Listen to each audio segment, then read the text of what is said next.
So this video I'm going to be showing how I've made my own bifold pop-top bed, and I've managed to do it for about 100 quid, which is far cheaper than I've seen any for sale for, and it's only took me probably 3 or 4 hours. So first thing I've done is I've got a sheet of 18mm ply. It's an 8x4 sheet. I paid £25 for it. So I've cut this down to the size I need. So what's left there I've cut into 3. There's not much point in me giving you the measurements because it depends on your roof and what furniture you've got. But I've just got it so it follows the line of the roof. So next thing I've got is these piano or continuous hinges.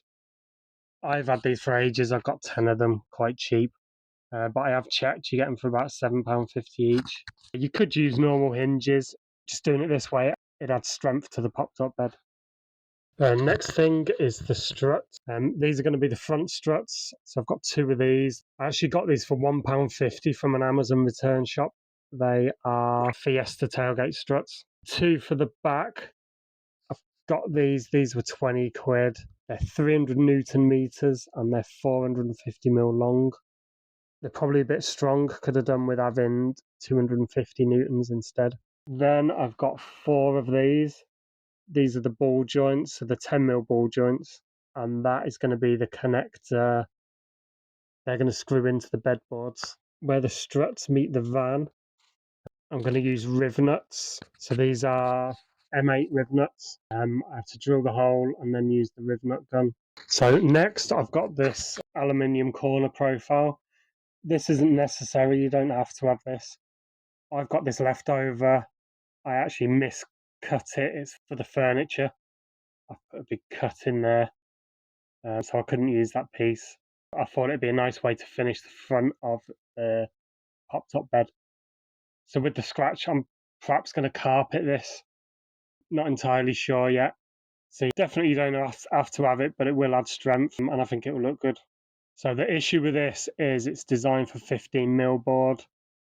This board's obviously 18mm, so I've got to take off 3mm of it so that it will fit onto the front of the board. So I've just routed that off, and now that profile will just slide straight on. Got to drill a couple of holes, put a few screws in. But having that lip there as well will hold the mattress in, stop the mattress from moving around.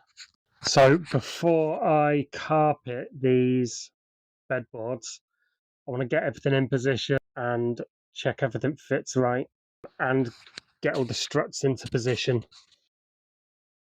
So to get the rib nuts in, I just need to mark up. I've drilled the hole there. I just put the riv nut in, use the riv nut gun, and then bolt on the ball joint. I've done the same on the other side. I've put these front struts on in the same way, and everything seems to be good. So I'll get these carpeted now.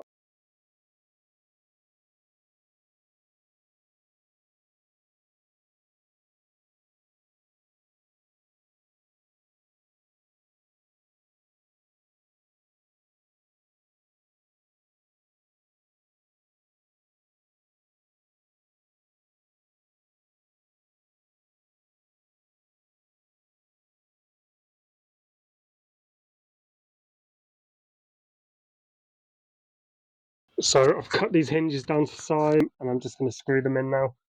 It's important to get these lined up right, otherwise it's going to affect the angle that it goes. So I did screw them down, and then I realised that you could see all the hinges. So I've changed it. I don't know why I didn't think of this first. So the hinge is now not visible really. So it looks far better. You only see the edge of the hinge now. So I'm going to put the back piece in first, because that's fixed, that doesn't move, and I'm going to be bolting that down to the back of the van. I've done that again with riv nuts. So at the back there, I did plan to put a riv nut in, but I couldn't get the gun in. I didn't have enough space, so I've put a self-tapper in. I've also put these couple of angles on there, and that's just to strengthen it a bit and stop the board bending. So I've screwed the hinge now to the fixed backboard, and I've just got to get these struts in. Just got to get these struts clipped in and then screw them to the bedboards. So these struts, they're on push clips, so they just clip in. And then I'm just using 15mm screws to screw it onto the bedboards. So that has, surprisingly, that has just worked perfectly first time. The force and everything is just right. Everything sits at the right height. I can pull it down and push it up with one hand. I've been up there, my kids have been up there, and it's really solid. So I have got this pop-top mattress. So pop-top mattresses sell for about 100 quid. I actually got a standard double size one, and I just cut it down a bit. So this cost me 50 quid, which half the price. I've just cut it down, and I've actually used the cut-off bit to do part of my dinette in the kitchen. I've just got to get this sewed in now. And then the mattress cover, I just cut it down to size and ran it through a sewing machine. It's really comfortable. The last pop-top bed I did, I put a 1-inch mattress in and it was just too thin. I'm really glad I put this profile in the end. Not sure what I'm going to do. I do like it's silver, but it does have this scratching, so might end up carpeting it. From down below, you can't see the scratch. So for now, I'm just going to leave it as it is. So the height that it goes up to, just enough space for the mattress. The mattress isn't touching. I can sort of get my hand just in there. So in theory, I could leave bedding on there as well. A non-bifold, just a straight up roof bed, would come at sort of this angle. So I would not be able to stand up sort of here. But having the bifold has just meant that I'm able to stand up. So my layout, I'm having a countertop fridge. So I lift the worktop to get in the fridge. Having this bifold means that I can get in and out of the fridge standing up. I'm not going to have to crouch down or sit down to be in the fridge.